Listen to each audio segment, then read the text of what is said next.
Јас од Вашингтон, одма во Богданци. И добивме и од Вашингтон, односно од Соединетите Американски држави, голема поддршка.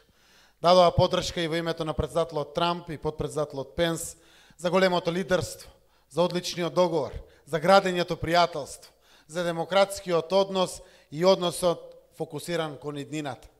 Вакви случаеви ретко има во светот и затоа целиот свет е вака озарен, целосно со поддршка, со комплименти за нашата Македонија. Денеска стигна и видеопораката од претседателот Макрон, кој што исто така не охрабрува, не поддржува и не ја гарантира иднината и во НАТО, и во ЕУ.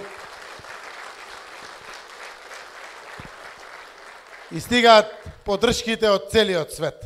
Почитувани граѓани, ова е всушност признавање на нашата државност, ова е всушност признавање на нашиот македонски идентитет, нашиот македонски јазик и нашата национална посебност. Затоа што целиот свет ја дава максималното поддршка на нашата Македонија, за да обезбеди рамо до рамо квалитетен живот со демократскиот свет. И затоа прашањето на овој референдум е дали ќе бидеме дел од светот или ќе бидеме сами во светот, кога вака е исправена одлуката пред сите нас. Да, точно е. Јас знам дека на многу луѓе истовремено географската одредница им е мачнотија. Не ни е лесно на сите нас, но решението е фер и праведно. Овој договор обезбедува членство на Македонија во Европската унија и НАТО.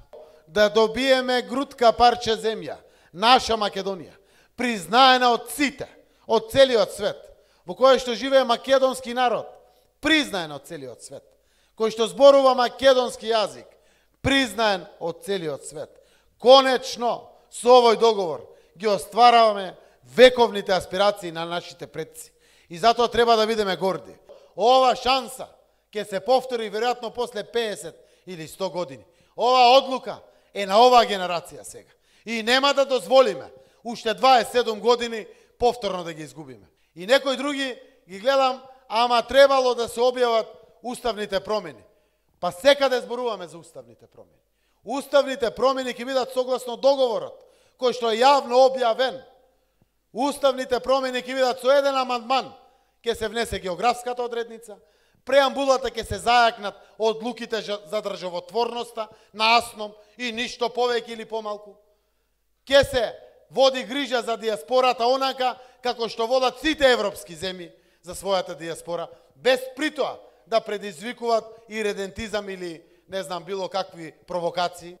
Со успешен референдум тоа е работа на парламентот. Затоа на 30 септември не се седи дома.